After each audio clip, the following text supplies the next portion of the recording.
প্রথমে কড়াটা বসালাম, তারপরে তেল দিয়ে দিলাম।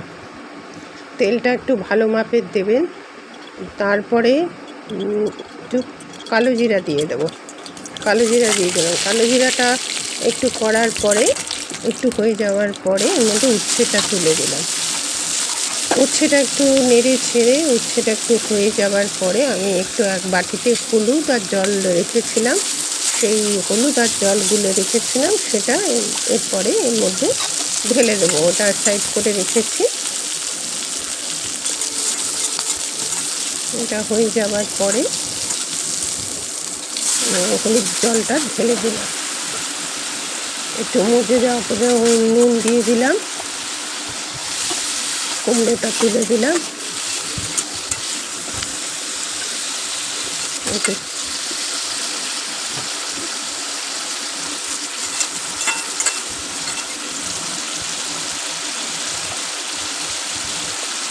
চিনি দিয়ে দিলাম।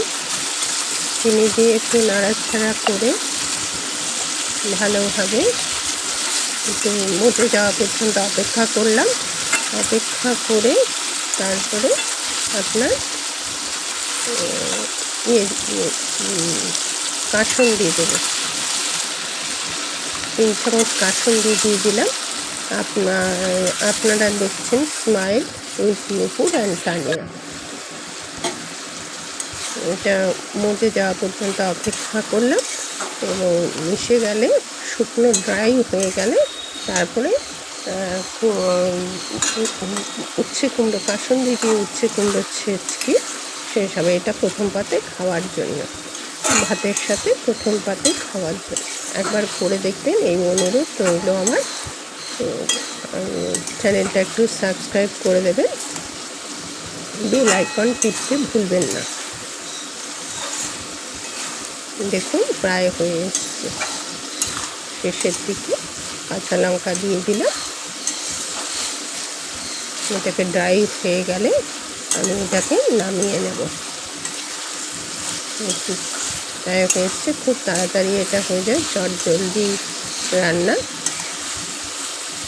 খুব সহজ সরল রান্না, কিন্তু অত্যন্ত সুস্বাদু হয়। গরমের দিনে প্রথম পাতে ভাতে খাওয়ার জন্য এই রান্নাটা।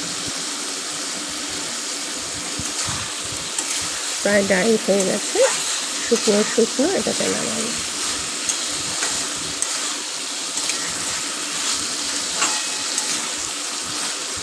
এরকমই চটজলদি ভিডিও আনতে